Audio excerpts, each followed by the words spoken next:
Hello and welcome back to the podcast that will always let it rip. Welcome back to the podcast that will easily fight your granddad on Christmas morning. Welcome back to the podcast that told Zack Snyder to just chill out after Rebel Moon. Welcome back to the podcast that hits like a fucking truck. Welcome back to the podcast that that all the homies talk about in the shower together. Welcome back to the podcast that understands the importance of a burrito. Welcome back to the podcast that will go to the bar with you, talk a huge game, and talk to exactly 0 women with you. Welcome back to the best part of your week. Welcome back to another episode of Love, Death and Movies podcast, internet's #1 film breakdown and review show, the show that crushes watch lists week after week. Every month is a different genre. Every week is a different film in that genre. So follow us on everything, join us on the ride, and let's watch some movies. With me, of course, each and every week is the pride of the West Coast, the reins of the podcast, like that one, Ash. Ash First Movies. But with us this week is one hell of a guest, the king of movie trivia, one of the most efficient, productive, and quality-assured content creators working today. And most importantly, the winner of the inaugural Lovelies Award in the category of Best Movie Talker this year, Tyler Whitmore. Tyler, this is a long time coming. I'm excited to be here. Finally getting the crossover and a topic that is very near and dear to me that I'm excited to talk about. But yeah, of course, great to be on the Love, Death Movies podcast. And I'm excited for the rundown we have ahead. It sounds like it should be a fun episode. It's going to be fun. It's going to be a lot of fun. So this is another week into our month of coming of age films. So every week, every month we've got a different genre. And this month we've gone specifically towards an actual genre. Like last month, Tyler, we had our month of sweat, so we just did really sweaty films. But like this one's like actually a grounded genre. We've got some fun ones in months to come though. But part of this one was Boyhood. We've had this on our agenda for a good couple of months, I'd say, Ash. And as soon as we put Boyhood on, and we've got like a list of like guests we'd love to have on, instantly Tyler went into that column because we know Tyler both loves coming of age films, but specifically Boyhood. But Ash, how are you? I'm good. Yeah. It's been a pretty nice week. It's short week at work. So I was off yesterday. In case you didn't know, Harry, it's America's birthday yesterday. Oh, I know. So yeah, off yesterday, and my company's closed today as well. So nice little 4-day weekend, which has been great because it's felt like I had Saturday and today's Sunday, but then I get to have Saturday and Sunday again. So yeah, took the new Subaru out for a little stroll drive yesterday. That was fun. I got a new Outback, Tyler, recently. So nice. It's been fun to drive around. Took a scooter for a little drive and just been chilling at home. That's awesome. Tyler, how's your week? Pretty much same thing. It's been a 4-day weekend for me as well. So just been enjoying that. It's been also very hot here, as I'm sure Ash, it is for you as well, like you were mentioning before we started recording. So just trying to escape the heat and enjoy the time off from work. Traveling this upcoming week, so just kind of getting some ducks in a row before heading off for some work travel. So that's always, a busier weekend, getting stuff ready for posting while I'm gone. But yeah, other than that, just been watching a lot of movies and just enjoying the longer weekend off from work. What I've enjoyed from your content lately, Tyler, is that you're now on the bear train. And for one that's like me and Ash, we're conductors on that train. Absolutely. We've very much said in multiple group chats, like we would give this is before season 3 came out, like we'd give every movie and TV show coming out this year just for the Bear season 3. Like it's that good. So you're in good company, but it's just good to have that show around. It's so good. It's so rewatchable. Oh man. That's awesome. Yeah, my week's been pretty good, pretty standard. Nothing crazy, just work being work. But tonight I've got tickets to go to cinemas to see The Fifth Element.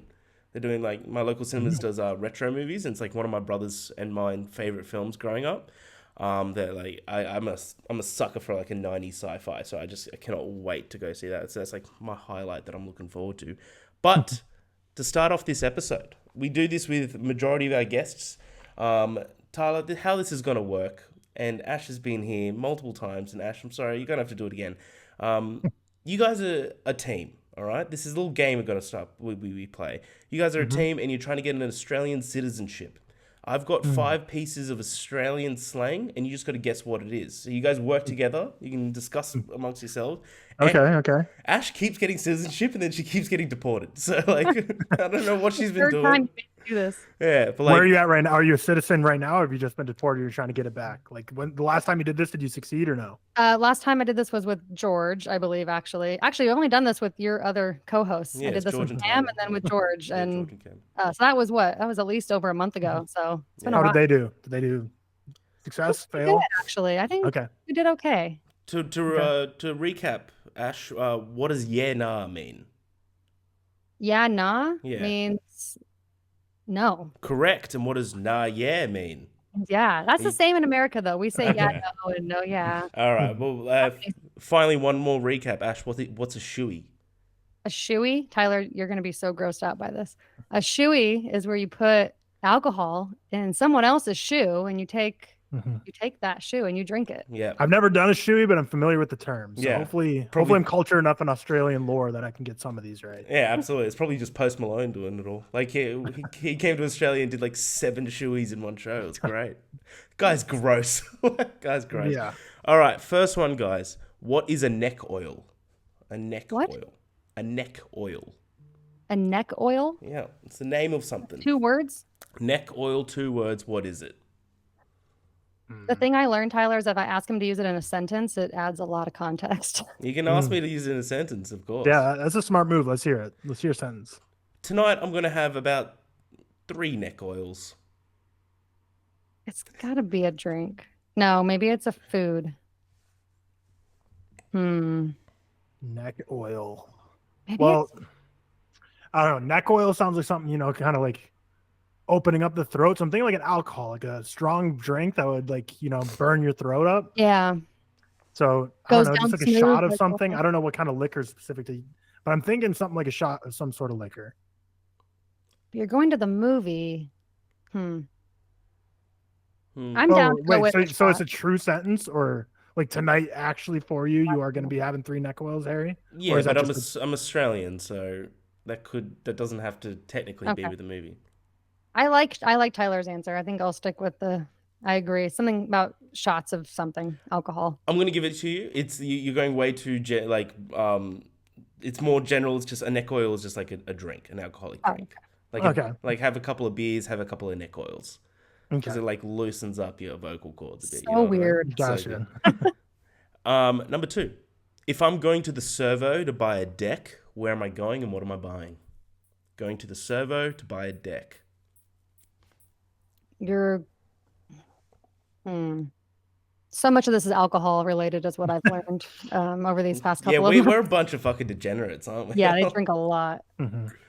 Yeah, watch Wake and Fright, Tyler, if you haven't. That movie's Like going to the liquor store to buy like a case of something. Yeah, I was thinking something along those lines. Like a deck could be a term for like a case or like a 6-pack or a rack of beer, and then servo. Because I was thinking like bartender or something, but I'm just gonna say, yeah, I think I'm on the same page as you, Ash. It's got to be like a liquor store to get a case of beer is what I would guess.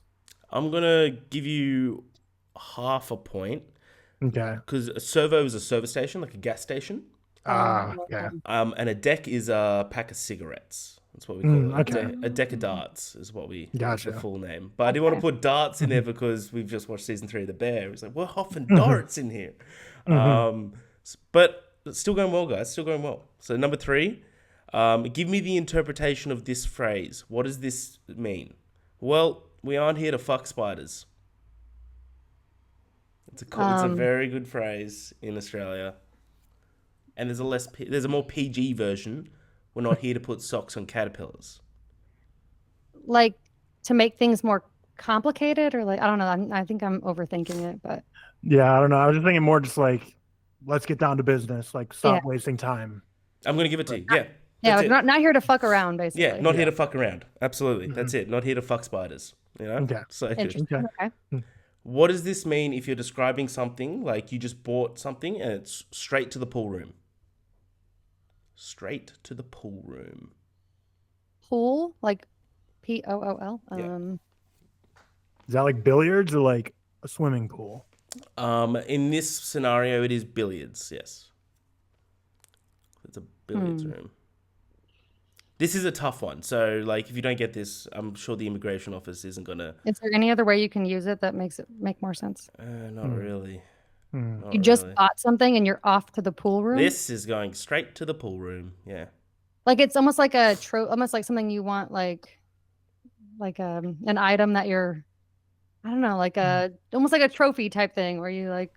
I wasn't even thinking that at all, but I think that's I was not on that page, but I think that's right. I had no idea, but that sounds like something that could be to me, because I feel like billiards room, pool room, like you just put cool stuff. You just want to have like a stuff man on the cave. wall. I'm like picturing like you're man cave with all your stuff. Like, look at all that shit you have behind you there, Harry. All those things. Yeah, all those will go straight to the pool room. That's You guys, we're locking it in. You guys are 100% correct. Yes. Oh my God. Not you guys. She carried. She got that one. So there's a famous Australian film called The Castle, which in it is all about this like Australian family just like living their life, and they have like a man cave that they call the pool room, and they'd buy something like this is going straight to the pool room, and just because of that movie being so ingrained with our culture, anything someone gets like that's prized, you're like, this is going to the pool room, like just because of that specific film.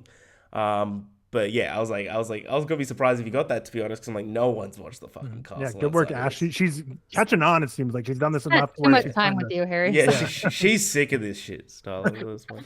And finally, guys, what is a goon bag? A goon bag.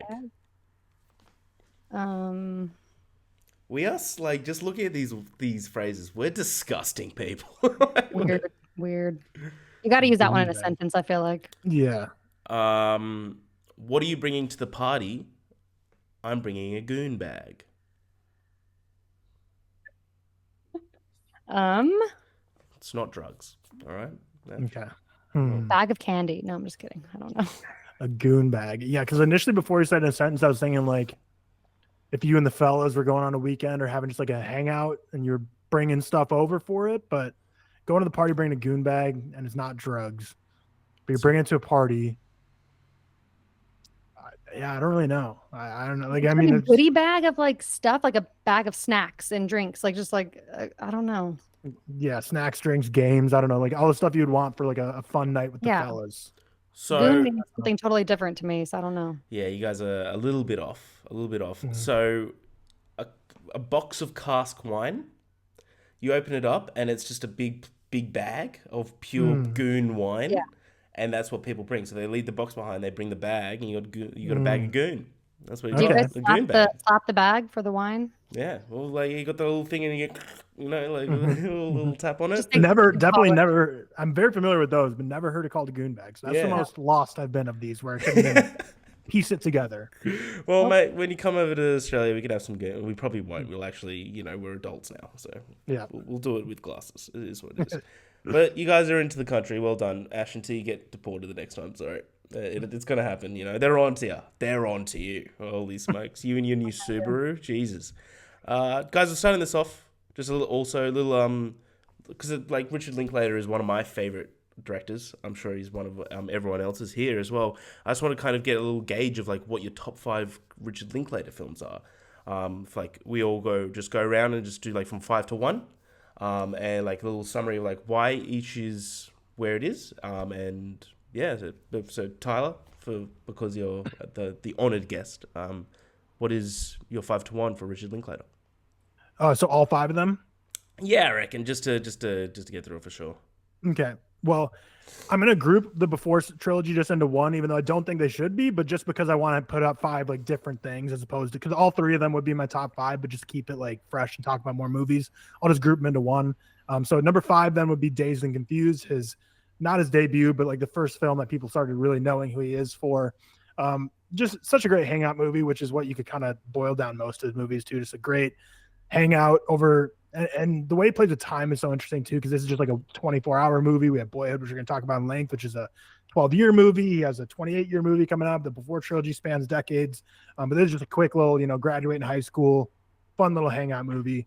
Number 4 then, which is kind of called the spiritual sequel to Dazed and Confused, would be Everybody Wants Some. Only seen it once at this point. Definitely want to rewatch it. Just another great vibes movie, just a fun time. And then the first of the Before trilogy would come, which is my actual number 5, which is Before Sunset, which I feel like most people have as their number 1, but for me it's number 3. But I have all of them held very highly, so having one over the other doesn't really mean much. But I also have Slacker up in there, his second film after Everybody, or It's Impossible to Learn to Plow by Reading Books. Love Slacker.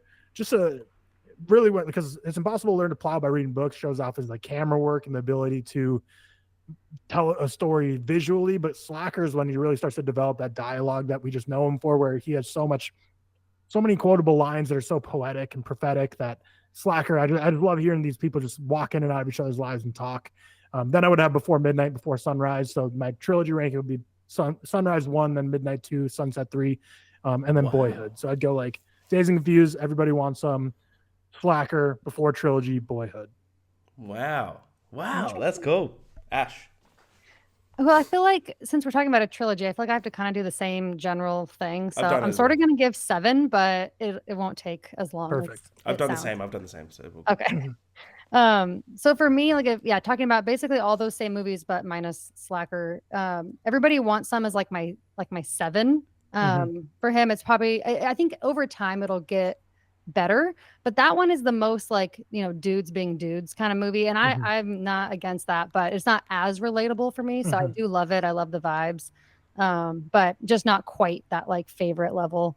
And then I have Before Midnight at 6. So that one's my least favorite of the trilogy, but it's still a 4.5. So it's obviously not like a bad thing. Just a bit more depressing to watch. So it's not like my favorite, but it is definitely the most real for sure. And then I have Boyhood at like true 5. I just think that it's so impressive. Obviously, we're going to get into it, so I'm not going to say much more right now, but just an achievement to be able to film a movie that many years in a row and have it turn out so well. Then I have 4, Before Sunset, which I just think is such a like great pure dialogue movie. Just a great script, great walking around, talking, some drama, some love between these two, kind of a back and forth thing they do. And then at 3, I have School of Rock, which is like the first 5-star I have for him. So those other ones are all 4.5, and then this jumps to my 5-star films. This movie is just talking about childhood movies. Maybe this will come up later on this episode, but I just absolutely adore this movie. And then at 2, I have Before Sunrise, which is my favorite of the trilogy. Just that fantasy, that hope that they have is just so pure to watch. And then Dazed and Confused is actually my number 1. Nice. I think I've seen this movie probably like 12, 13 times at this point. I've been watching it since I was like 16, 17. It actually kind of got me into film more. It's one of the movies. So it's always going to be a favorite. It's the best hangout movie. The music, the characters are so entertaining. I think it's what Linklater does best. And I guess people can just consider this a hangout movie, but I consider it also a coming of age movie. I think there are those conversations that characters have that kind of make it still grounded in that way. Even though it is so like silly in a lot of ways, but yeah, just absolutely love watching these high schoolers in Texas just go about their evening, and it's hilarious to me. I love this because we each have a different one, which is really cool. So for number 5 for me, well, I've grouped up the Before trilogy as one in this, but number 5 for me is Everybody Wants Some. I wholeheartedly agree with you, Ash. I think it's going to get better and better every single time I watch. But it's just such an enjoyable film, and it's just the dudes being dudes, all drinking goon bags, drinking chewies. Number 4 for me is Dazed and Confused. Again, like from here onwards, it's like perfect films, to be honest. So Dazed and Confused, I think, is one of the best coming of age films for sure. But it is much more like I like to think of it much more of like a hangout film, but it's very much one of those movies that like you can put on at any time and just have a good time with. Number 3 is the Before trilogy for me. My ranking is Sunset first, Sunrise second, Midnight third. But still, first time I watched Midnight, I didn't like it as nearly enough. But then we rewatched it because we reviewed it during the month of romance, the whole trilogy. The Midnight's great. Midnight's bloody fantastic. So I thoroughly enjoyed it. The number 2 is Boyhood. For me, I think this very much rose the ranks after this watch. That like it just, I think it's going to probably higher in the future for sure. And then if I could, I'd put Daylight in between 2 and 1. But then number 1 is School of Rock. School of Rock for me is like fucking it's the definition of a perfect film. It's like in my top 10 of all time. I love this film. This is one of the movies I've seen the most. I think this is Jack Black's best performance and like his best role. Also, shout out to High Fidelity. If you haven't seen High Fidelity, that's also one of Jack Black's best roles. He's fucking amazing in that. But it also has a very Linklater sort of vibe. But I love School of Rock. I've seen the musical live. Like I fuck with School of Rock so hard. But that is ours. I love how everyone's is so different. That's Linklater for you. But it's like he's one of those directors that there's no wrong answer, which is they're all really good cool. movies. It's just a matter of what you connect with the most, Right. Yeah, it's great. So we get into Boyhood, which was released in 2014, directed by Richard Linklater, aka Ricky Link, with a budget of $4 million spread across 12 years. box office of 57.3, so huge intake. Quick synopsis is 12 years in the making. The film tells the story of a divorced couple trying to raise their young son. The story follows the boy for 12 years, from his first grade at the age of 6 through to 12th grade at the age of 17 to 18, and examines his relationships with his parents as he grows. So guys, before we get into the story, what do we think of Boyhood? Here, Tyler, we kind of just give like a general synopsis, like general overview of our review, but don't give the score, even though I'm pretty sure we can all guess what majority of us is scoring this. But what do you think about Boyhood, Tyler? When did you first watch it as well? First watched it, let's see, when I was a freshman in college. That would have been 2015. So basically, yeah, a year after it came out. I didn't catch it in theaters, but I'm guessing probably, because I can't remember exactly when I watched it. It's probably because this got Oscar buzz. So probably when, nominees were announced around like the December, January timeframe lead into the new year, I probably gave it my first watch. Seen it a ton since. Bought it for both my parents on Blu-ray for like Christmas that year. So actually, maybe now that I think about it, probably was before 2015, because I got it for them for Christmas right after I watched it. So it was probably like December of the year it came out, which might have been right around the release date. I don't remember which time when it released, but yeah, I've always loved this movie. Connect with it very deeply. This watch to prep for this podcast is probably like my, I don't know, 7th, 8th watch overall, scattered throughout the years. Probably, seen this a ton of times. I love this. Such a bold, ambitious project to film over 12 years. Such a risk too, because like obviously you have actors can come and go, and if one of them passes, like what happens there. But also like Eller Coltrane, who plays Mason. You start with him as a kid and get all the way till he's an adult. Like what if at one point he just realizes he really does not want to be an actor and just kind of wants to dip out of the project? And obviously his sister in the movie is Richard Linklater's daughter, so a little less risk there because at least someone in the family. But to have these actors like Ethan Hawke and Patricia Arquette, who are super famous and in tons of movies, to be able to get them to stick around for 12 years, have everyone stay on the production, have Eller Coltrane grow into this person, just a bold movie to tackle, and I think he did it very well. And yeah, it's definitely in my like all-time top 5 favorite movies ever. Hell yeah. So before we get to you, Ash, funny you say that, Tyler. I wholeheartedly agree with everything you said. Richard Linklater cast his daughter, Lorelei Linklater, as Samantha because she sang and danced around the house and wanted to be in his movies. At about the 3rd or 4th year of filming, she lost interest and asked for her character to be killed. And Linklater refused, saying that's way too violent for this film, and just do it. Crazy. But yeah, she's full-on actress now. But yeah. Ash, what do you think of Boyhood? Yeah, kind of like Tyler, I watched this. It wasn't in theaters. I think it was just shortly after it came out. So it was around that like 2014 to 2015 time frame. But yeah, I think I heard about it because I obviously was a Linklater fan already, and I knew it was filmed over 12 years. So that just caught my like interest. It just seems like you said, such a bold thing to do that it almost seems impossible to be successful with it. And I obviously was a big fan of Ethan Hawke already. So yeah, I was impressed with it when I first watched it. But this is my first time rewatching it in that almost 10 years. So I think this time I really got to pick up on little details and just really immerse myself even more into it, which was kind of nice to revisit. Also, it's just fun, even though this story has a lot of, obviously heartbreaking things that happen, and just kind of like sad things to have to watch them go through. It's also fun to watch the nostalgia. I was 9 in 2002. So getting to I was dancing in my room to Britney Spears. I was going to Harry Potter. Everything that they were doing, I feel like I was doing. I was probably about the same age as what Samantha's supposed to be when the movie starts. So that's really fun to just watch on top of it being just a good movie. So not that many movies that you can get that have that or give you that feeling. And you really just feel like you're kind of getting a little glimpse into 12 years of these people's lives. They don't even feel like actors at times. It just feels like real people and real situations that happen, divorced parents having to move right when you get comfortable with where you're at, just kind of bad boyfriends, bad husbands, all these things happen to people. And I think especially if you have broken families, kind of in your personal circle, you can find a lot of things that are super relatable here. So just a raw, beautiful story about a family. And I like that it focuses on Mason and not so much on the parents, even though they're there.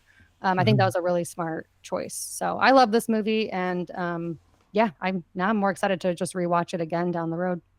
Hell yeah. I'm everything's been said for sure. I wholeheartedly agree. My Letterboxd review is just simply, it is straight up insane how well this worked. Because as you guys said, this is such a risk. Like if any one of them, like there's 12 years, if any one of them had passed, movie's kind of fucked. Like it's an absolute risk. But it just works so damn well, and it's truly a movie that gets better every single time you view it. I think Ethan Hawke is perfect in this role, but I think it's Patricia Arquette that holds everything together.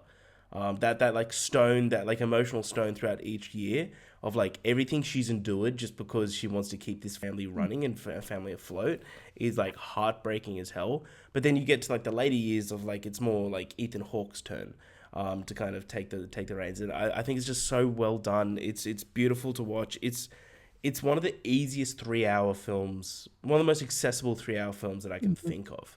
They're like, I've been recommending it to people all week. They're like, that have asked for movie recommendations. And they're like, oh, but it's 2 hours 45. I'm like, trust me, that glides. Like, it's so easy to watch. And to your point, Ash, I love how they show time in this of like, because it's so genuine because they're filming it at that time. Of like when Mason's just like on the couch watching TV and it's like the Majin Buu era out of Dragon Ball Z. And I'm just like, that was me back in the day. I was like, and he's like going through all these like little things of like the ripstick of the like the skateboard that like things like that. I'm like, it's just such a nostalgic film, and I think it's really made for people our age. That like this was kind of our childhood to a point. Like all these like little points where you go nowadays, like you have a film, or the only film that's coming to my mind, I apologize, Captain Marvel, that's like based in the 90s, and it's very like forced nostalgia where they just put stuff in there. But the way the reason that the way that this film is like filmed during those years, it's kind of unforced nostalgia and it's completely just real. And I think it's really just, it's unique as hell. It's the ambition behind it's insane, but it just fucking worked, and it's so impressive. Can't wait. But let's get into the film, guys. So I've broken this up into the different years. I normally do scene by scene, but because this year is just so unique of how it's broken down into the different eras, I've kind of just broken it down that way. So I'll stop periodically, but again, if you've got anything to point out during it, absolutely sing out. So first group of years, we got the 2002, 2003. Mason is at age 6 to 7 here. So at the start of Boyhood, we're introduced to Mason Evans Jr., a 6-year-old boy living in Texas with his mother, Olivia, played by the incredible Patricia Arquette, Oscar Award-winning Patricia Arquette, and his older sister, Samantha, played by Linklater. Samantha. Yeah. Mason Jr. is a typical young boy, curious about the world around him and trying to make sense of his life. His mother, Olivia, is struggling to make ends meet and to provide a stable home for her children after separating from their father, Mason Sr., played by Ethan Hawke. Olivia decides to move the entire family to Houston, where she plans to go back to school and pursue a degree where she can start improving the family situation, gain more money to get a better job. The decision marks the beginning of many transitions for Mason and his sister. Moving to the city means leaving behind all their friends and their familiar surroundings, which is challenging for young Mason, but is something that happens in a lot of young childhoods, especially during that time, like during the time of recession, etc., etc. The film captures the sense of uncertainty and excitement that comes from new beginnings. So Mason Sr., who has been largely absent, suddenly reappears in their life. He takes Mason and Samantha on weekend outings, trying to reconnect with his children, be a bit more of an active role in their lives. And at this moment, you kind of see, like, he's not a bad guy. He just has his life kind of fucking in a mess. That's how I kind of always saw Ethan Hawke. And by the end of it, like he needed, I can't remember his wife's name, but I definitely got it in the notes. He needed that anchor point in his life there where he can kind of like become an actual father. But like during these early years, you can see he's trying, but he's just like, his life is just like has zero direction. But these moments with their father are significant as they provide a contrast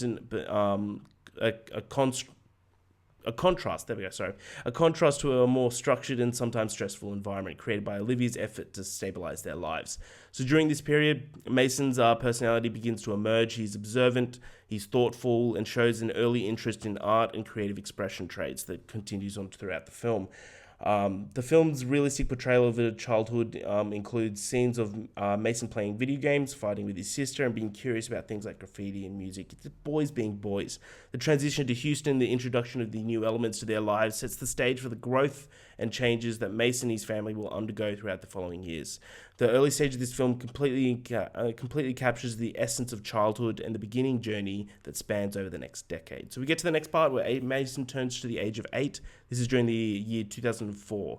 So I've listed all the years here, but just because like going through it, you kind of remember, you're like, oh shit, yeah, that was in 2004. Like the little things around him. So as Mason turns 8, the family's life in Houston takes on new dynamics.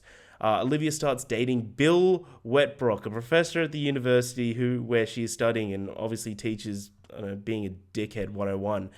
This guy sucks. Like I was messaging Ash while I was watching this, Tyler, being like, this guy is up there with one of the biggest dirtbags in cinema. Like every time I watch this film, like even the second guy, I think the second guy is just a weak little pretentious prick, but the Bill sucks on all counts. I hate this guy, but we can talk about Bill in a sec, right? So Bill seems to be at the start a stable and positive father figure, and Olivia's relationship with him brings a semblance of stability and hope for a better future. And you can obviously see that Olivia has just put herself in this relationship because of her children. It's a stable relationship. He's obviously got a good income, good house. This is like her future that she found for the children. That's how at least I saw it. Mason and Samantha adapt to their new school environment, making new friends and adjusting to their new routine. So Mason Sr. Continues to be a presence in their life, albeit an intimate one. His visits are filled with bonding activities such as bowling, camping, and discussing life. These interactions are crucial for Mason as they offer insights into their father's laid-back and philosophical look on their life, but also that does correlate with the way that Mason grows up and his like method of thinking later on in the film. But this is contrast with Olivia's more pragmatic approach of life. So Mason Sr. efforts to bond with his children are also reflected. They also reflect the attempts to make up for lost time, and he struggles with his own life direction. Correct. So Mason's life is influenced by pop culture, evidently through his interest with Harry Potter. These are the moments where we get that great scene where they're going to Half-Blood Prince to get the new book, and I specifically remember doing that exact same thing, like going to a midnight launch of a book. Like it's just such a moment in history. The film captures these cultural moments, grounding Mason's personal growth in the broader context of the early 2000s. His interactions with his peers and teachers further shape for his understanding of the world. So Olivia's relationship with Bill progresses, leading to their marriage, and they go to Paris, etc. for their honeymoon. This brings another significant change for Mason and Samantha, as they now have step-siblings, which I really like this scene of them together with their step-siblings, because they're obviously just good kids, and they just want to be around each other. They must navigate through living in a blended family with Bill's children, Mindy and Randy, as they now become part of everyday life, and they bring new friendships and rivalries. So this year in Mason's life is marked as a mixture of personal and family development. The move to Houston, the new school, Olivia's relationship with Bill, and Mason Sr. continue to be a presence. All contribute to the evolving landscape of Mason's childhood. These experiences add to a layer of character that set a foundation for the challenges of growth he will face in the years to come. So I'll take a break there, guys. What do you think about the opening of this film? Because kind of just like stuck in straight away that like there is no true storyline with this film, which I think is kind of the best part of it. It's just more just like a giant window in the life of Mason. But yeah, what do you think about this and like about the parent, the separation, et cetera, and the introduction of Bill? Ash first. Okay. Yeah, I mean, I think you're definitely right. I think in like natural Linklater fashion, this is like a slice of time movie, but a much longer period of time than what we're used to seeing. So it's kind of different than his other movies where we're used to much shorter windows of time. But it works just as well, just kind of being on that opposite side of time. But yeah, I do like that it just sort of starts and you don't really even know what time you're in other than the like pop culture references and things that are happening, the fashion, all that stuff kind of helps you stay on track with where you're at in time. And I like that they don't like announce it. Like I would be annoyed if it was like 2002, 2003, on the screen or something like that, which some movies, they do. But this one just, kind of throws you into it and expects you to kind of know, which I think is great. But yeah, I love the introduction of Mason. I think you get a really good inkling into how his brain works early on. You can tell he's more of a creative brain, more of that, kind of loner type of introverted kid and is just trying to figure out what he likes. And kind of everyone wants him to sort of be different than what he wants to be like, including Bill, which is, a good thing to see by, at the beginning, because you see kind of where he gets to by the end. And obviously he's a lot more sure of himself. And then, yeah, I think it's very clear that Olivia hears Bill say, oh, we should get our kids together. And I knew, like, even the first time I Straight watched it, I knew away. she said that, or when he said that they were going to end up together, or at least Mhm. dating. So I think, like you said, she's trying to be like, oh, he has 2 kids. I have 2 kids. He's my professor. Like, oh, this is going to work so well. But obviously it's very toxic and doesn't work out so well. But yeah, I like that the kids all get along. I think that's a really like healthy thing to showcase, because I mean, in my family, there's a ton of, kind of broken family, like step sibling type of thing. And it can honestly be really difficult to navigate. So I think it's cool that they showed it in such a healthy way, that the kids actually got along, spent time together, kind of bonded over their shared experience, which I think is really cool. And yeah, I like that this movie just focuses on the kids more, even though you do get to know the parents. I like that you just get to see Samantha and Mason just kind of being kids and, fighting with each other, fighting with their parents, and also just learning things. So I think it's a Mhm. great intro. And yeah, I love the Harry Potter scene. It's just Yeah, it was so nostalgic. so good. Mhm. Nice, Tyler. Yeah, I think Ash hit it on the head with how she's saying she likes that there's no like title cards that announces where you are in time with this. And I think I couldn't agree more. I think it's done so well and so creatively through the soundtrack, starting off with Yellow by Coldplay. Then you have the Yeah. Britney Spears, you have Soak Up the Sun by Sheryl Crow, and then you have like Soldier Boy. So like the soundtrack is playing as a narrative device to say where you are in time. Then like we were mentioning earlier, like Ripsticks and you have at one point we'll get into like with like Obama signs in the yard. So like Yeah, that's just right. he never needs to announce what time of year it is. You get to just follow it as it goes. And obviously, we see movies like Moonlight traverse years like this too, but obviously it's filmed with different actors. Whereas that's obviously like another way with this. With the same actors, you can kind of tell, like, especially when they're kids, 1 year in a kid's life changes the look drastically, as opposed to like if you had just a movie by like the before trilogy over that many years. It's like, when you're an adult, the years are less noticeable. Whereas like when it goes to the new scene, you see Mason, you're like, oh, clearly, like, you're 2 or 3 years older now at this point. But yeah, I think it's so creative. I use the soundtrack and production design to move the narrative forward, as opposed to being like 2002 in Houston, Texas, or whatever. So agree there. And then yeah, you can kind of see early on when Patricia Arquette's trying to date, she has guys come in that just don't really understand what it's like to be a parent, and she's dealing with kind of like more immature guys who are more just like single, trying out the dating scene, where she kind of realizes, like Harry kind of talked about, how she gets into a relationship because she feels like it's more stable just for her kids. And obviously she's interested in psychology and being a professor. So when she sees someone who's doing like what she wants to do at the level she wants to be at, kids the same age, it's like, this like couldn't be a more perfect fit for me. And just kind of throws herself into it very rapidly. But yeah, you kind of see Mason Sr. drifting in and out of his life. Like Harry was mentioning, really providing philosophical insights whenever he comes by and really shaping Mason for who he is. Mason's a kid who really pushes against rules and limitations. Like, he doesn't turn in his homework, and his reasoning is like, well, they didn't ask me to. So it's like, he's like really just like a rebellious kind of kid who's Mm-hmm. going to challenge everything about the world. So yeah, it's such an interesting dynamic that I'm sure a lot of people can relate to in divorced households where, one parent's, you're living with one parent, but the other parent's kind of coming in and out. And that's such a hard dynamic too, is like, Ethan Hawke's character, like, you want to be like, basically your whole role is like the cool parent. You just come by, you Mm-hmm. fun stuff, but then you don't really get like connections with the kid. I don't know if we're at the point yet where like he pulls over the car and he's like, no, we're not going to do this. I'm not just going to be the dad who's going to come by and bring you to a baseball game and bring you bowling.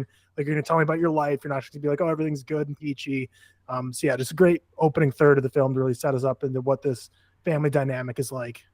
Hell Yeah, yeah. that's actually a great moment, Tyler. I forgot about that when they're in the car, and I'm not sure if we've gotten there I yet. But think we've just passed it. Yeah, my yeah, where eyes he's didn't like, I point want out. you to like tell me real things, but they're also like, yeah, you too. Like, it kind of shows Mm-hmm. that like it doesn't just go one way, which Mm-hmm. I think is kind of a cool conversation that Mm-hmm. they I have. do like how Samantha always points him out. Oh Samantha's yeah. always there to point him out. One thing I want to touch on as well, just you kind of touched on it, Ash, because you guys have said everything else perfectly.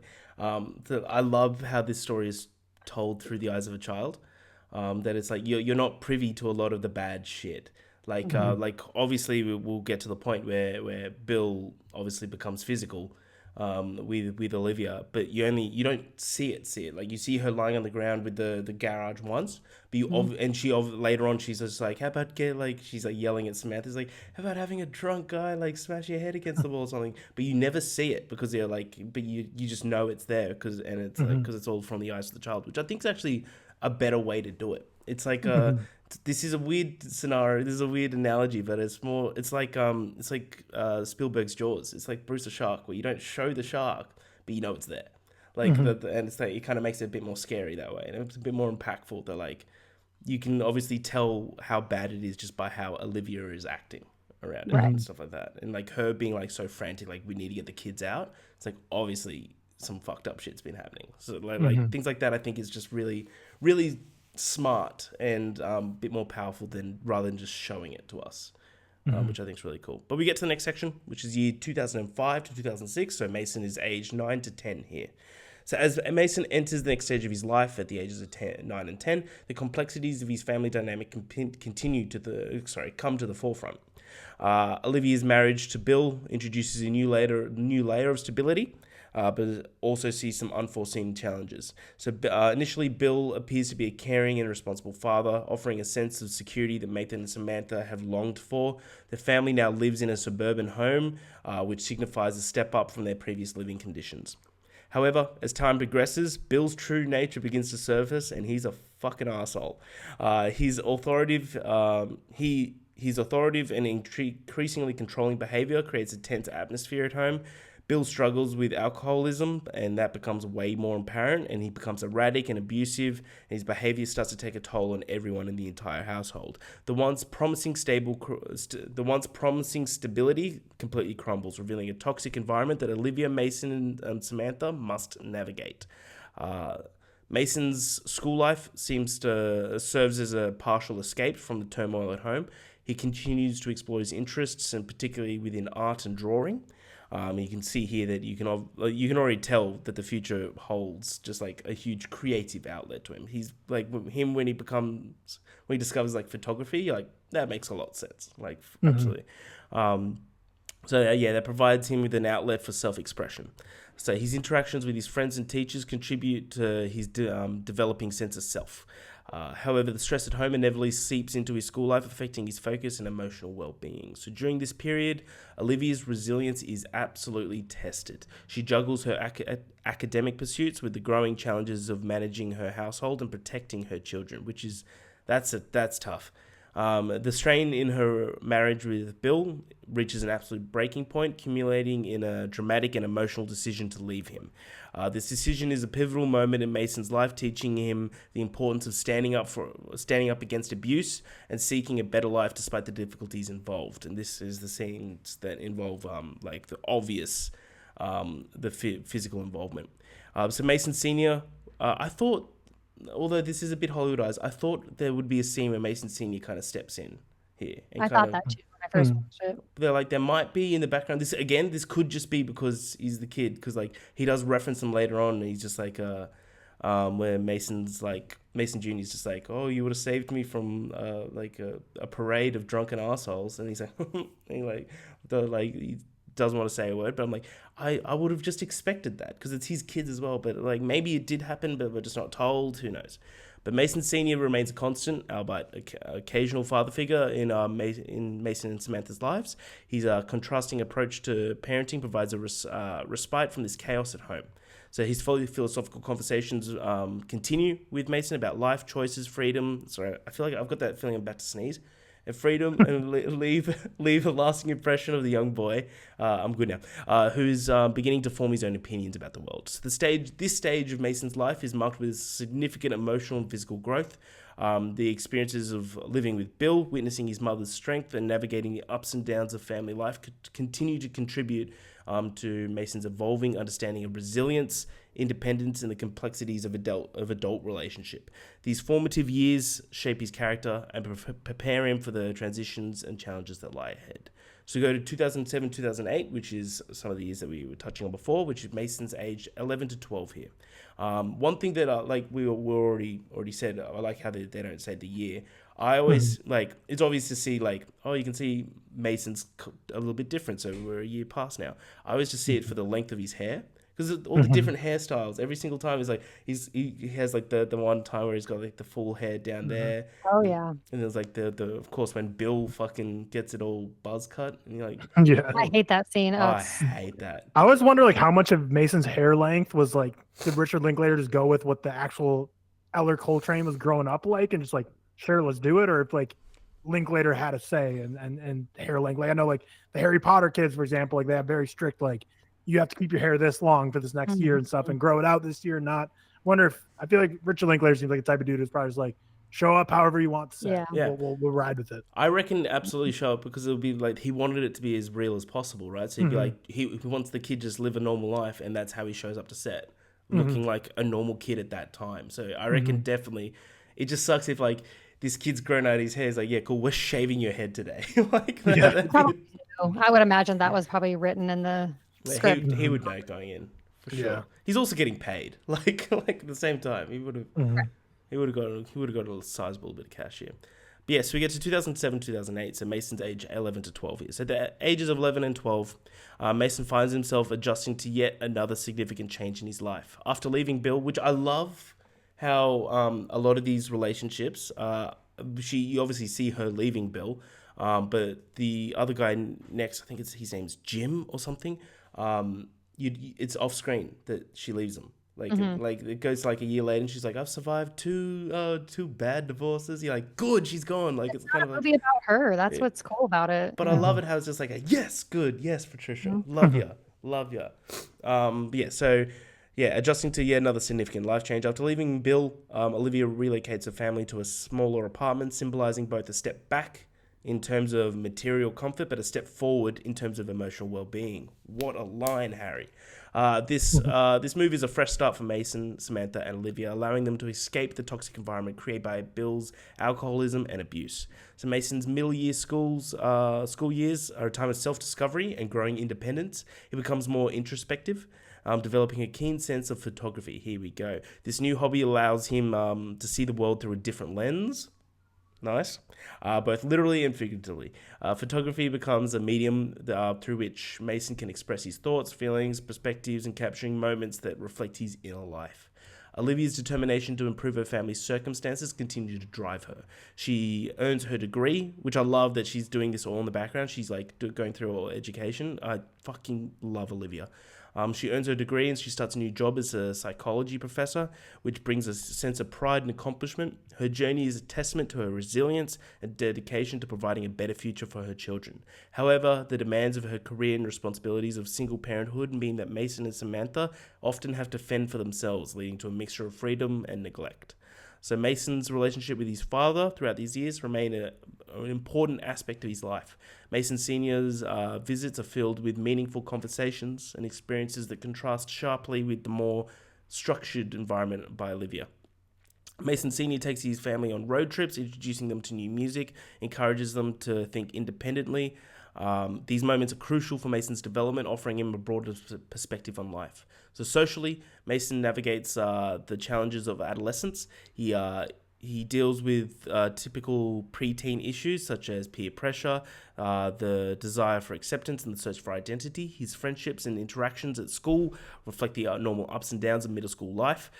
His experiences for his first crushes and begins to understand the complexities of relationships, both platonic and romantic. So the period of 2007-2008 is crucial for this stage of Mason's journey. It's a time of relevant stability after the upheaval with Bill, allowing Mason to focus on interests and personal growth. His budding passion for photography, combined with the diverse influence from his parents, shape his developing a worldview. So these years lay groundwork for Mason's teenage years, where he begins to explore his identity and place in this world. So what do you guys think about these sections of kind of like post-Bill and how this family kind of continues to evolve? Tyler? Yeah, this is when I think a lot of Mason's flair really starts to shine through. Like you see him continuing to develop his love for art, him continuing to yearn for a stronger connection with his father, even though his father's still kind of in and out. And I think we mentioned it, like we were talking about the first third too, how we like with the scene where he pulls over and he's like, and his daughter kind of challenges him and says like, well, we want to know more about your life too. Because you get like glimpses, which is why again, this movie is so great, because we talked about how it's shown through the eyes of kids, so we don't really see a lot with Patricia Arquette. The same thing with Ethan Hawke. Like we hear, he's in Alaska on some fishing boat, or he's like touring with his friend's band or something. Like his life's just a crazy whirlwind too, that we're just like getting pieces and nuggets of, which is really exactly what Mason's kind of seeing and Samantha's seeing. Like they don't really get to see much of their dad or hear much of him. They just, from whatever their mom says, like, oh, he's off in Alaska on some boat or some random stuff like that. So at this point, you really start to see, obviously he's a teenager going into high school at this point. So he's starting to more materialize and remember all this stuff that's happening to him, where, he's making new friends at these schools. His mom is starting to seemingly get things on track. Like she doesn't have, like, at this point, like she's no longer with the abusive husband. Like obviously we see her get into another relationship that isn't great. Like doesn't seem like nearly as bad as the previous one, but obviously nothing ideal. But she's, she's going to school. She's getting her life on track. She's becoming a professor. We see, Mason starting to find interest in girls. He's starting to have friends. So I think it's just the middle third of this movie is just such a formative time for Mason in his life, where he's doing all the stuff that we all did as teenagers and really starting to grow into, pre-adult, where he really starts to become, super philosophical, super challenging about what his political beliefs are and social beliefs are, and really starts to, it's kind of like this is the gap between, as a kid, we saw him starting to formulate these ideas of being artistic and challenging authority. And, as we see towards the end of the movie is when he's like really strong in those stances and being like a free spirit. So this is kind of where you really start to see him more solidify his thoughts on where he is at in his life, and continue to look out for his dad and trying to get, more inklings from him, like on those camping trips or when they're, going down the creek or whatever. But yeah, it's a very formative third of the movie for sure. Yeah, for sure. I do love this is one of the scenes where they take him to the baseball game, and he takes the kids to the baseball game, and one of them's just like, Daddy, do you have a job? Mom says you're unemployed. He goes, well, you could tell your mom I just finished my second exam. Like, that's not a job. Mm-hmm. But like things like that. Yeah. I had no clue what he's going for there, but that is like perfect. Cause it's like, what is he even doing? How are you even affording rent of whatever you're doing in your life? Yeah, exactly. Ash. Yeah, no, there's a lot of great points. And yeah, I think it's really cool to watch Mason's transition, but also because we get to see 12 years of it, we also get to, like, I guess, kind of see where he gets certain characteristics from. You can tell what he kind of gets from each parent. I think some of his like more sensitive nature comes from his mom, obviously, like more of that like sensitive nurturing. Because out of him and Samantha, he's definitely like the more sensitive, like sweet one, even though he is kind of wanting to test boundaries. She's a bit more like forward and blunt and, not afraid to speak her mind. So it's kind of cool to watch, like, where they must have both gotten their personalities from, even though obviously they're all acting. Yeah. But it is kind of a weird transition that we go into with Mason Sr., because I feel like so much of who Mason Jr. is how his like dad kind of taught him to think young. But then Mason Sr. kind of changes after he becomes a dad again and like changes his life. So it's kind of weird to watch. You can see that they get a bit more back and forth once he's a teenager. So we'll obviously talk about that, but it is kind of interesting to watch the transition. But yeah, I think the biggest thing I learned from this section of the movie is just that kids are resilient. And it's insane what they have to go through on their parents' account. Like, you don't get to choose. Oh, we're moving. Okay. Oh, we're leaving now. And I love my step siblings. Okay. I guess I just have to deal with it. Like, you literally don't have a say at all. And you just have to roll with the punches. And they're so good at it. Like, I've even seen that with my nieces. Like, it's just amazing to watch them just kind of take life as it comes, and they just have to deal with it. And that's what's so cool about seeing it from their perspective, is you kind of feel for them. Like, it is frustrating. They're just like, we have to leave our friends. And what about Mindy and Randy? Like, I love how Sam's like super concerned about them. Like, we're just going to leave them with this abusive father. That's cool. Like, they're actually concerned for their well-being, which I think is really cool to see that. So yeah, I really love this chunk of the movie. I think there's a lot of sad moments here, but also just a lot of development for both of them, which is really cool to watch.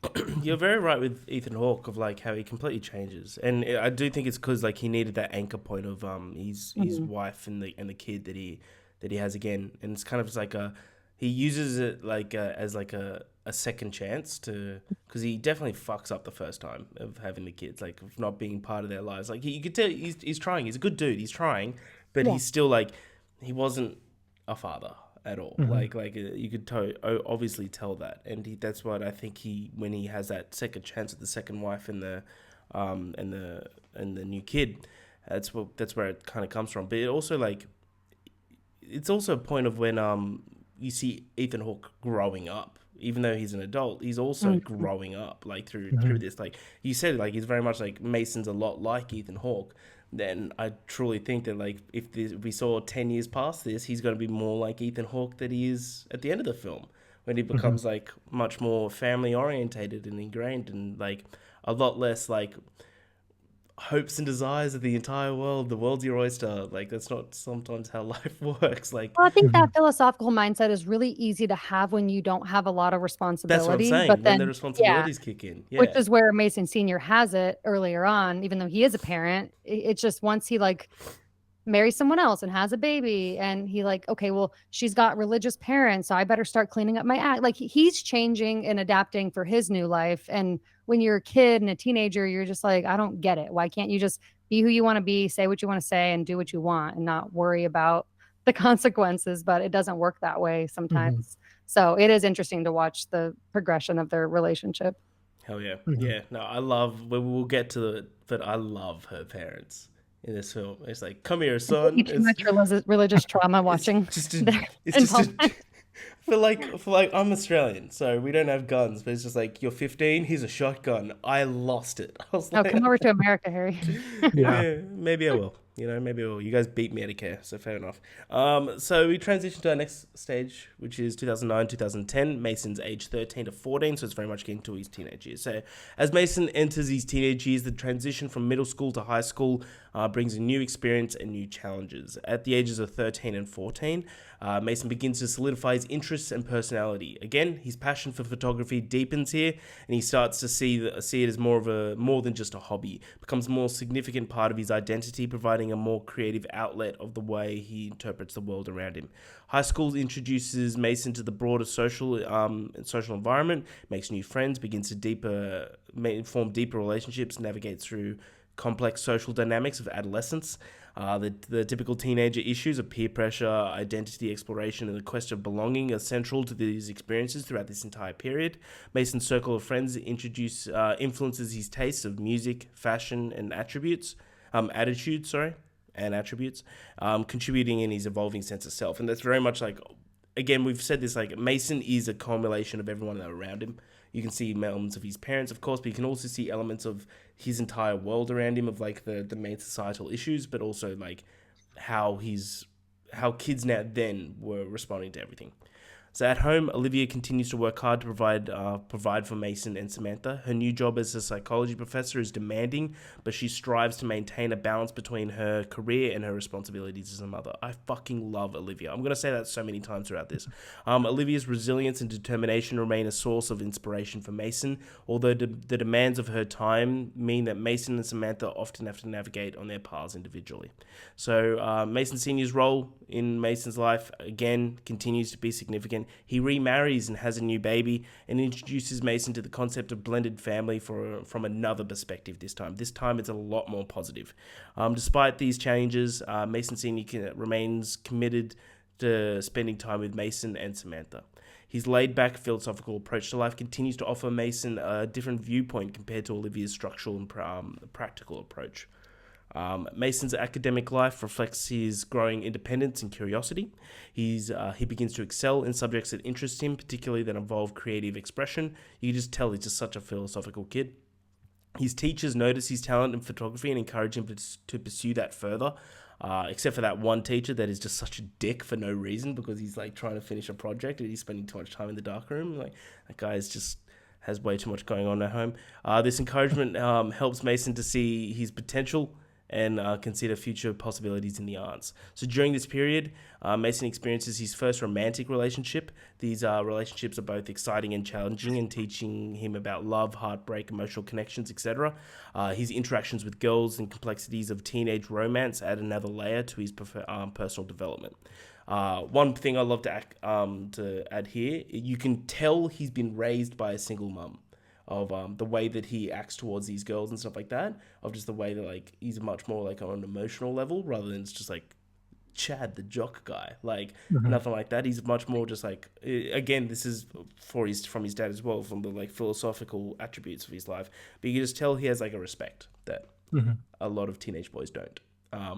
which I think is really, really cool to see. The years 2009, 2010 are marked by significant growth and exploration for Mason. High school serves as a backdrop to his journey, self-discovery and independence. His deepening passion for photography and the influence of his parents and his experiences with friends and romantic relationships all contribute to shaping his continued developing identity. This phase of Mason's life is a critical stepping stone towards adulthood, filling with learning experiences that prepare him for the challenges and opportunities ahead. So we get to 2011 and 2012, and Mason is aged 15 to 16. So at ages 15 and 16, Mason is in the midst of high school years, a period that marked by significant personal and intellectual growth. His interest in photography continues to flourish, becoming a defining aspect of his identity. Mason's talent is recognized by teachers and peers, encouraging him to take it more seriously, etc., etc. It was the same as last time. So Mason's academic life is shaped by a growing curiosity and desire for self-expression. He excels in the subjects that allow for more creativity and critical thinking. Yet again, this continues to evolve throughout the years. So during this period, Mason's relationship with his family continues to evolve. Olivia remains a central figure in their life. Again, a much more demanding job. But Olivia struggles with that balancing act yet again, and the complexities of single parenthood and the sacrifices for her children. Despite these challenges, her resilience and determination remain a constant strength. Socially, Mason has ups and downs of the teenage years. His experiences, his first romantic relationship, yada, yada, yada. I feel like I'm repeating myself a lot throughout this whole time, but it is what it is. The years of 2011, 2012 are more transformative. His deepening engagement in photography, evolving relationships with family and friends, and experiences in high school all contribute to his journey of self-discovery. The phase of his life is characterized by a balance of challenges and achievements, preparing him for the next stage in his personal and professional development. So Mason's growth here sets the stage to transition to young adulthood and pursue the dreams. This section here is when we also get I'll just find out his name. It's the character of Jim. Yeah, Jim, which is the next husband, who at first really loved him. Really, really loved him at first. Like when he came, there's that one scene where he's just like, Mason, what time is it? When he comes home, he's like 12:05. He's like, happy birthday. And you're like, good. I thought it was like going to be like another bill. But then he turns into like, it's obviously like the guy's much younger than Patricia Arquette. She goes the opposite direction the second time. Yeah. Older than younger. For sure. And it's much more like you can tell that like the guy just has like all of his hopes and dreams just come crashing down like over the years of like you can see from the start he's very positive. He's the one that introduces Mason towards photography, buys him a camera. But then like of course by the end of it he's like a correctional officer for a job. You can see it with the uniform that he has on, and he's just like berating Mason for no reason, and you can already tell you like this ain't working out well. But it's like he wasn't aggressive to a point that Bill was. At least he was just like a fucking loser, if I'm being honest. Like that's the way he was towards Mason, at least. But what do you guys think about these sort of sections? I know a lot of this section is kind of like the same until we get to this final section of when Mason's 17, 18. But yeah, anything else to add here, Ash? Sure. Yeah. So, I mean, yeah, definitely you get to see kind of who he's going to be more in these years. I think once you become a teenager, you kind of really start to think you know how the world works and you start to just see things a little differently. I think he's also a little maybe fed up with, I guess, not his parents in general, but just fed up with, I guess, the life he's had to live. You can kind of just tell he's tired of like, okay, the dad's now moving on, had a new kid. The mom's on to her second husband. We've moved again. There's just a lot of that. I think that frustration that they probably built up for a lot of their childhood is kind of like they've accepted it, both of them, but it's still sort of, you can tell it's really shaped them and made Mason specifically quite jaded with life, I think, in a lot of ways, which is a normal thing to feel when you're 15, I think, but he kind of has it a bit more so than like his sister, for example. Also on this rewatch, I really liked watching like Samantha's character, even though she's kind of like a side character. I really liked watching her transition from like this annoying little sister, like blaming her brother for something he didn't do, to kind of, you know, she matures a lot. And I don't know, I think it's kind of cool to watch on the side as well. But yeah, I mean, I think for me, the biggest thing I noticed in this chunk of the movie is the shift in his relationship with his dad. I feel like his mom and him are pretty consistent throughout the whole movie. up until that final scene they have together when it's just the two of them. But I think with Mason Sr., it's like they have a lot of difficult conversations. I mean, you go from having his kids put Obama signs in the lawn to like taking him for his 15th birthday to see his wife's religious parents who give him a Bible and a shotgun. Like these are two very jarring experiences as a kid. And so I think it's kind of interesting as a viewer to watch that. And you can just tell Mason's getting a bit frustrated. Even that conversation they have about the car. You know, he's upset that his dad got rid of the car because he was going to give it to him. And he's like, I didn't say that. But I'm just going to forget about your sister and give it to you. But it's like when you're a kid and your parent tells you something like that, like you take that to heart. So that's a really, I think, important moment for their relationship because it hurt him. I think that his dad did something and like changed. You know, you can tell that he's changed. And we know why he had to change probably. You know, like once you're an adult, you kind of know that. But I think that's one of the coolest parts about this chunk is just kind of watching their relationship shift because that does happen, you know, as you get older. And especially like we said, with him kind of restarting his life, he's almost like doing parenthood 2.0. Like he's like having a whole baby at like, you know, 40, probably their late 30s. So it's kind of interesting. You're muted, Harry. Thank you. I sneezed. That's why I'm muted. Appreciate it. You can kind of tell that Ethan Hawke is like changing throughout the entire film.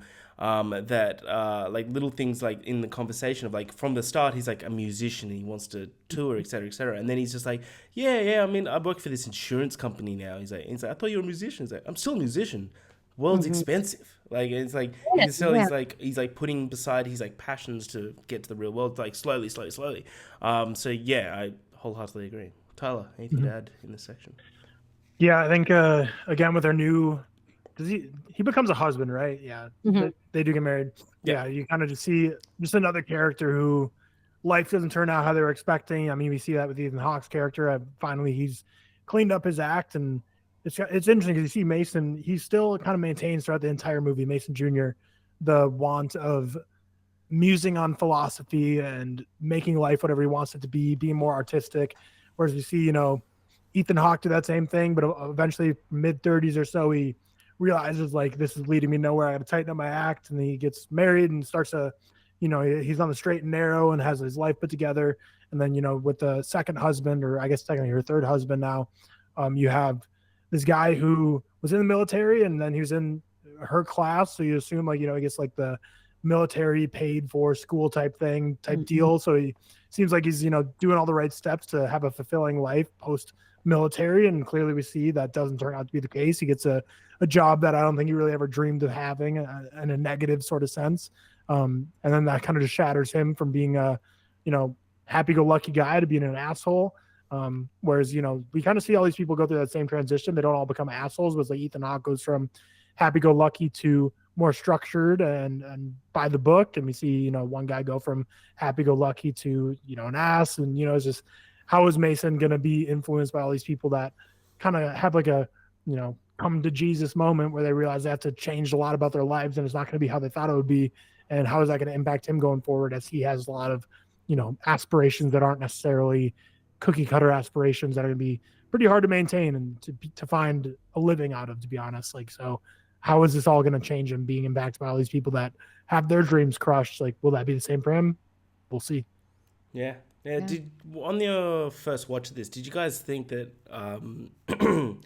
Mason Senior and Olivia would? Oh my god, sorry, Mason Senior and Olivia would like get back together at any point? I didn't personally. I think I don't know. Maybe I've grown up around enough like of broken families like this where I think it's really normal. I mean, what's like 50% divorce rate in America, at least at that time. So, I mean, it's not really shocking to me to imagine that people live a life like that forever, where they never end up back together and they obviously have children together. So I didn't really see it because they didn't really do anything to make it seem like that would happen. They didn't really put too much focus on their interactions really at all. Yeah, there was moments early on where I'm like, maybe, because he's just like, are you going to move back in? He's like, that's not really my call. And it's like, you could tell like he was kind of like all in to give it another shot. But I think it's wise that Patricia or Olivia said no, kind of thing. I think at that stage of Mason Senior's life, he was not ready for anything. Like, I think she's a perfect example of a mom who is always trying to find that stability probably for her kids. So she kind of sees that as, okay, I need a spouse or I need a partner to help me make my household feel complete. Yeah. But I think someone like her is a perfect example of somebody who needs to be alone. Even at the, I mean, we'll get to the ending, but she's going to struggle a lot with Mason moving out. Like, Oh, big and time. I think I've seen it in my personal life a lot where you have these people who become young moms and they never really have to focus on themselves. It's like she was like 20 when she had Samantha. So it's like she's always been able to just put the focus on her kids. And now she's finally going to have to put the focus on herself. And that's scary, especially when you're doing it in your 40s. So I think it's a really good decision to leave her on her own by the end. And I think she's the kind of character who needs that. Like she needs to spend years without a man, just figuring out who she is and what she wants. So For sure. This is also a section where Mason gets a job as like a dishwasher. Oh, and yeah. introduction of probably my favorite character of this entire film, which is Mr. Wood, which is the manager there, who just turns up at his graduation lunch. He's like, I'll do a speech. He says like the most heartfelt thing out of everybody too. He's so great. He's just like, you'll always have a job. What's your front house?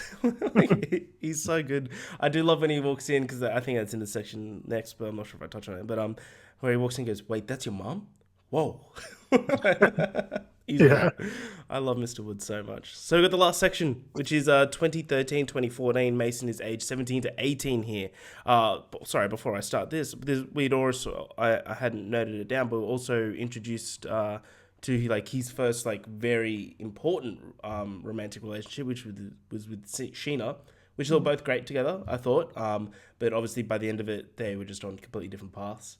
And like it was kind of just like it's a typical high school romance. So like you think it's, and he says it to Ethan Hawke throughout. He goes, I thought that we were just gonna, be it. And Ethan Hawke's like, high school things never work out. I thought the relationship between Sheena was great. I thought that really built on Mason of like growing up, his like emotional intelligence of like what to look out for and like of constant communication. I thought that was really good. But yeah, we get towards that as well, like the end of that at least. So as Mason reaches ages 17 and 18, he stands on the brink of adulthood. The final stage of the film captures his transition from high school to college, a period filled with reflection, anticipation, and significant milestones. Mason's passion for photography is solidified and is now more focused and determined than ever to pursue it in a career in the arts. His talent is widely recognized, and he receives encouragement from his teachers and peers to follow his dreams, and is stated that he actually receives a scholarship for it. Mason's senior year of high school is marked by a series of important events and decisions. He prepares for graduation, completes college applications, and considers his future. This is such just a throwback to we call it university in Australia. This period is like identical to what it was like for me, of just like all these different applications. Like, I don't even know what I want to do. Like you're like looking at all these different things. You're like, that sounds okay. But it's like, this is your whole future. Like, it was horrifying. These tasks are both exciting and daunting, exactly, as they represent the culmination of the academic journey and the beginning of the new chapter of life. Mason's achievements in photography and his academic performance open up opportunities for him to attend college and further develop his skills. So during this period, Mason's relationship with his family undergoes further changes.